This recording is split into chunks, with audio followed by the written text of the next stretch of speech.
Kit Coleman was a woman. She was also a journalist. You might be thinking, so what? But in 1889, when she began her journalism career, this made her a trailblazer and even a slightly subversive figure. For some people, female journalists were only slightly higher than streetwalkers in the Victorian social hierarchy. For 22 years, she wrote for the Mail and the Mail and Empire newspapers. Then she struck out on her own as one of the first syndicated columnists in Canada. You can debate her status as a Torontonian. She grew up in Ireland and spent almost as much time living in Hamilton. However, she spent most of her career writing for Toronto papers, so I'm claiming her on behalf of Hogtown. This episode is about Kit Coleman, the Queen of Hearts. I'm Adam Weiser. And I'm Grayson Miller, and this is Muddy York. I think it is paying us women a poor compliment to imagine we cannot take an interest in the highest and very deepest challenges of the day.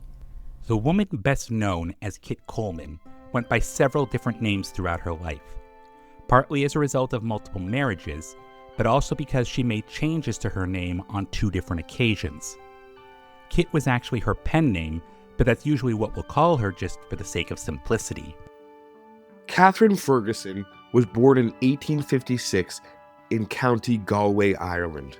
There has been some confusion about this date because she decided to deduct 8 years from her age when she turned 27. Her 2 strongest influences were her father and her uncle.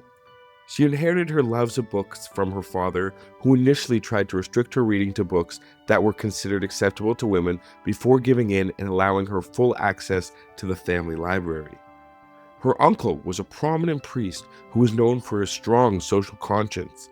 You can find a statue to him in Galway, and he passed on many of his liberal beliefs to his niece.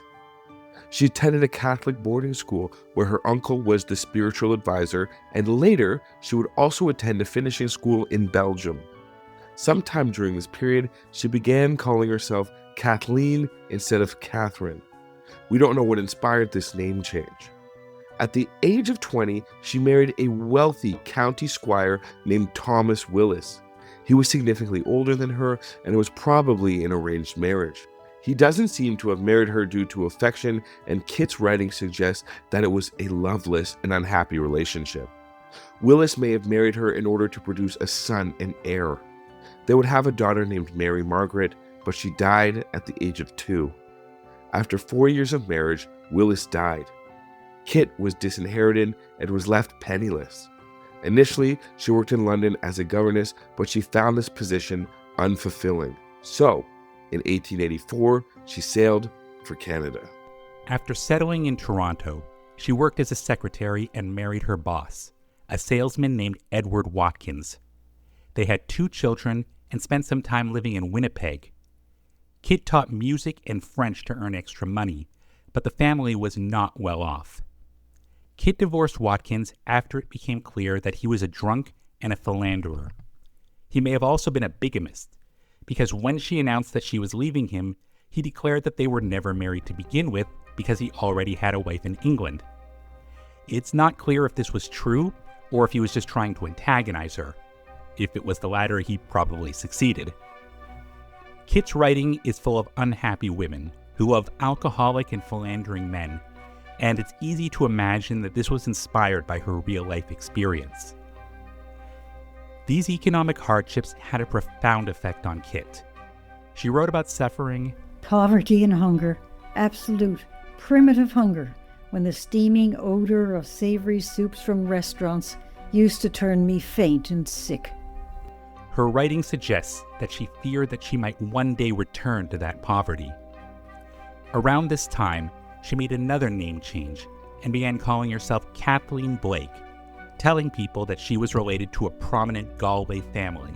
In 1889, she began her journalism career by selling some articles to a magazine called Saturday Night, which had a progressive attitude towards female writers. Edmund Shepard, the editor, had once refused to hire a female journalist because of her gender.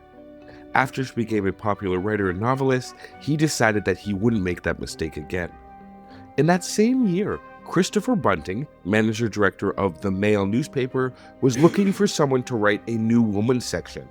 As a side note, in 1895, the Mail would merge with the Empire to become the Mail and Empire, and in 1936, it would merge again with the Globe to become the Globe and Mail. Back in 1889, newspapers were trying to attract female readers, or more specifically, advertisers who wanted to target female customers. So they began to create women's sections. The Globe had Women's World, the Empire had Women's Empire, and the Mail had Women's Kingdom. They really didn't put a lot of effort into these names. Edmund Shepard recommended that women who had written some recent articles for him, and so Kit was hired to edit Women's Kingdom. The assumption, sometimes unstated, sometimes explicit, was that women were only interested in topics like recipes, fashion, and romance. So that's what Kit was expected to write about. While she did write about those things, it was sometimes under protest. I simply detest fashion. She also wrote about anything else that caught her interest. Why do men look ashamed if they are caught reading the women's page in a newspaper? Are women utter idiots? Do men believe that there is not a word to be written for our sex beyond frills and fopperies?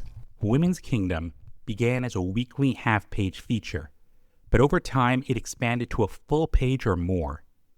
It could include an editorial, a potpourri section with short paragraphs on assorted topics, poetry, advice to the lovelorn, and Our Letter Club, in which Kit invited readers to comment on various political or social topics. Kit's writing wasn't dry or impartial. It was vivid, personal, and acerbic. They tell you that to be a journalist, you must never let your heart run away with you. What a foolish saying. Bunting didn't especially like the tone of her early columns, but he decided to wait and see how the public responded. Readers either loved Women's Kingdom or were shocked by it, but Bunting didn't care as long as they bought the Mail to read it. Kit mostly wrote at the boarding house where she lived. She was very nearsighted and kept her face an inch above the paper. Her handwriting was notoriously bad, and on one occasion when the printers complained, she brought in her next column on one 20-foot strip by pasting the pages together, which is honestly kind of a jerky thing to do. Kit would often talk about her past and her personal life. However, while these stories were often inspired by real experiences, the life that she described in her columns was quite distinct from her own. In the newspaper, she was descended from an old king of Connacht, and her childhood home grew to include a group of comical servants. In the present day, the Kit of her columns lived in a house with her older friend Theodosia, who dispensed good advice and acted as her conscience. She wasn't concerned about maintaining the continuity of her life in print. When a reader pointed out some inconsistencies and asked which version was correct, Kit responded, "Whichever you like best, my dear."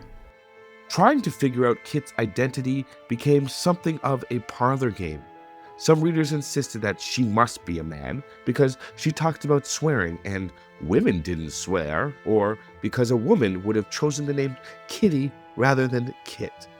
At one point, she had the paper draw up caricatures of 4 men and 4 women under the headline, "Who is Kit?" Call me a man. My dear, they call me everything. Heathen, viper, taradiddler, all sorts of unpleasant names. But I'm quite used to it by this time, and have arrived at the conclusion, backed by a newspaper man, that abuse is a thing that rolls in by the bushel to a newspaper office, and that without it, we should have no use for wastepaper baskets. Kit was a trailblazer for female journalists, but she wasn't the ardent feminist that some people expect. She strongly supported issues that touched on her own experience, like equal pay for equal work and financial autonomy for women. However, she was also a Victorian, and her views about gender roles were only a little more liberal than traditional public opinion. Her advice to women was brutally practical, and focused on succeeding within traditional roles rather than trying to transcend them. In 1892, Kit began writing travel articles. New technology had made long-distance travel more practical, but it was still too expensive for most people. Travel articles became their window into distant lands. Accompanied by Theodosia, Kit returned to Ireland before traveling to London and Paris. Dickens was her literary idol, and she would follow in his footsteps by dressing as a man and venturing into, quote, all sorts of queer places: thieves' kitchens, tramps' shelters, midnight markets, Jews' corners, and other savory spots. Over the next few years, she would visit BC, Quebec City, the Maritimes, Chicago, California, New Mexico, and the West Indies. By 1894, an American reference work said that no other woman on the continent, and possibly no man below the rank of editor-in-chief, exercises so direct an influence upon the prestige and circulation of a newspaper as does Mrs. Kathleen Blake Watkins. Another mark of success was when she met Prime Minister Wilfrid Laurier at a garden party and discovered that he was a fan. He said that he read the column because he could never guess what she would be writing about next, which makes her sound like the 19th century version of a shock jock. For her part, she described Laurier as a person of spotless honesty, who was so utterly charming you can't help liking him, although some of his policies are quite senseless. Kit reached the peak of her fame in 1898 when she became one of the first accredited female war correspondents during the Spanish-American War. The May 7th edition of the Mail and Empire announced that her letters and dispatches will be read with peculiar interest both on this account and because of the accurate expression and picturesque style which have characterized all of her work. The paper saw this as a publicity stunt and told her that she was there to write features, guff as she called it, to supplement the frontline reporting that would be done by other journalists. The U.S. Secretary of War didn't like the idea of Kit traveling with soldiers who would be lounging around half-dressed. It is no place at all for a lady. He relented when she talked about accompanying a relief corps on a missionary group instead. In Tampa, where the army was assembling, she scooped all of her male colleagues by being the first to report on a secret arms shipment to Cuban rebels. One of her colleagues said, "Every time we meet her, she tells us something interesting, little incidents she heard of or discovered or invented." However, despite authorization to accompany the army, if not inconsistent with the best interests of the service, the commander in charge of the press boat refused to let her on board. A Red Cross boat also refused to transport her. I'm going through to Cuba, and not all the old generals in the old army are going to stop me. Eventually, she made it on board a supply ship. In Cuba, she traveled on horseback and wore what she described as a boy's rubber suit to protect herself from physical assault and rape. By the time she arrived, the bulk of the fighting was over, so instead, she focused on the aftermath and the experience of Cuban civilians. She also wrote about the suffering of poorly trained and equipped American soldiers. We lose sight of the sadness of war when we are confronted with the big headlines in the newspapers that exploit bombardments and battles, and the blowing up of ships, and the victory of one side or the other. We do not see the limbs of men torn asunder, nor hear the choking cries of the wounded as they drift down with the sinking ships. We do not think of the shocking desolation that will sweep over the hearts of the mothers and the wives and the sisters of the poor fellows who go under. All this is hidden from us. She filed over 30 stories about the war and was celebrated for her vivid descriptions of events. She agreed to speak to the International Press Union of Female Journalists in Washington, D.C., but she declined to do a nationwide tour, saying, "If I tell the women of the United States the awful things I have seen, you will have a riot on your hands." Kit married Dr. Theobald Coleman. Despite his medical profession, Dr. Coleman didn't like to charge his poorer patients, with the result that Kit's salary remained important for their financial well-being. This was fine by her, and she had written that it was unwise for a woman to be financially dependent on her spouse. Such dependence is the foundation of most of the tragedy of women's lot, the economic dependence which makes marriage the one means left to a woman for getting the dinner she eats and the bed on which she sleeps. Another life change came the following year when she moved to a remote mining town in northern Ontario after her husband was hired as the mining company's doctor. They arrived in town during a smallpox outbreak, and Kit would assist her husband as a nurse. She continued to write her column, but the short version is that she hated it there. The scenery, hills, rocks, stark black poles, the remains of trees sticking up everywhere, and sulphur smoke. As I write in the tiny room, the little house shakes and vibrates with the thunderous dynamite blastings. She was so lonely and depressed and suffered from a series of health problems during this period. She was almost certainly relieved to relocate to Hamilton in 1904. The mining company was probably also relieved because she and her husband had repeatedly criticized the company's treatment of its workforce. In the same year, Kit and 15 other female journalists were traveling to St. Louis to attend the World's Fair. During this journey, the group decided to form the Canadian Women's Press Club to provide a professional network for women in journalism. Kit was elected as the club's first president, and by 1906, it had become big enough to hold a national conference in Winnipeg. I think we press women ought to get up a club or association of some kind and try to meet once a year. I don't suppose we would claw each other too awfully, and a little fun might be got out of our speech-making.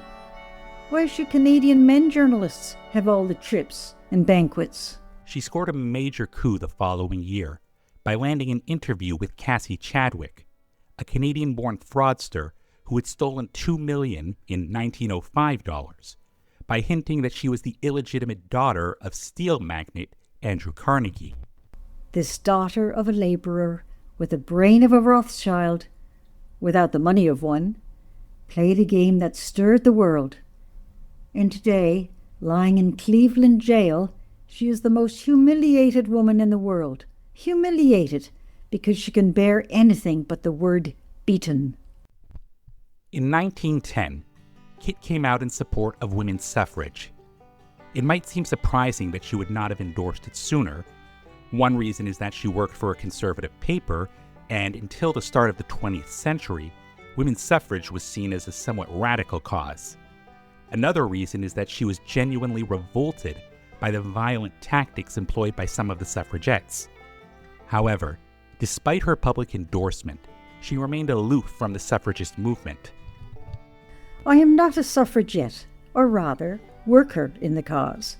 I most thoroughly admire the Canadian women who are earnest in the movement, but it does not attract me personally. In February 1911, Kit's name was suddenly absent from Women's Kingdom. A series of conflicts over pay and editorial control led her to resign from the Mail and Empire. Her last column said that she was leaving. However, the paper removed this text from the printed version. She tried to get a job with the Globe and even asked Laurier for support, but he was told that the paper had already had 3 women on staff, and how could you possibly need more than that? Instead, Kit decided to strike out on her own as a syndicated journalist. Syndicated journalists don't work for a specific publication. They sell their writing to any newspaper or magazine that's willing to pay for it. Kit seems to have been the first syndicated columnist in Canada, and she charged $5 for any paper that wanted to print her new column. Well, almost any paper.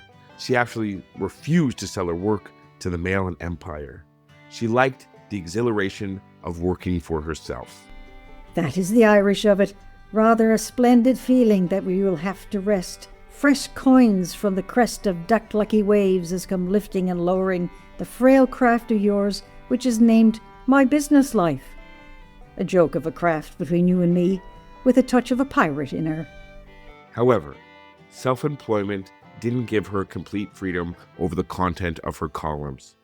Because she was writing for newspapers with a broad range of politics, she couldn't afford to take too hard of a position on any particular issue.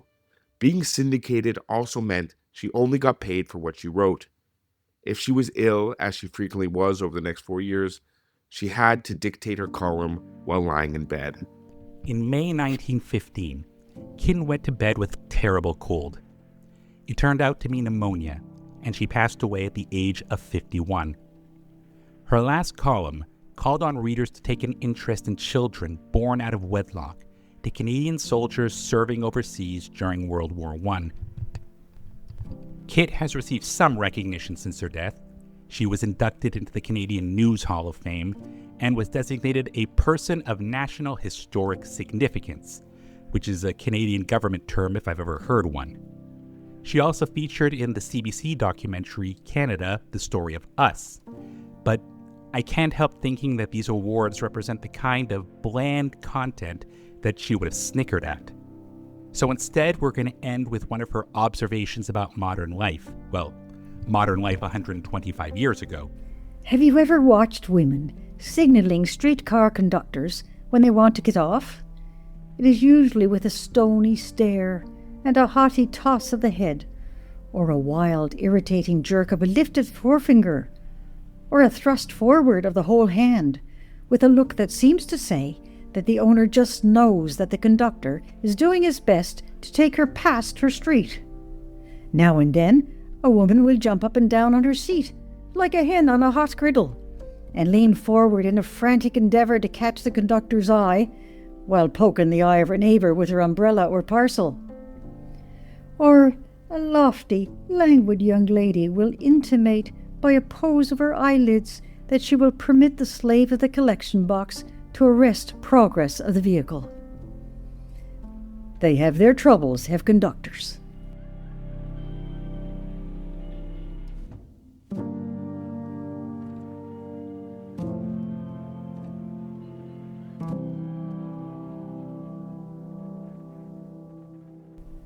We would also like to thank Barbara Freeman, who provided Kit's voice throughout this episode.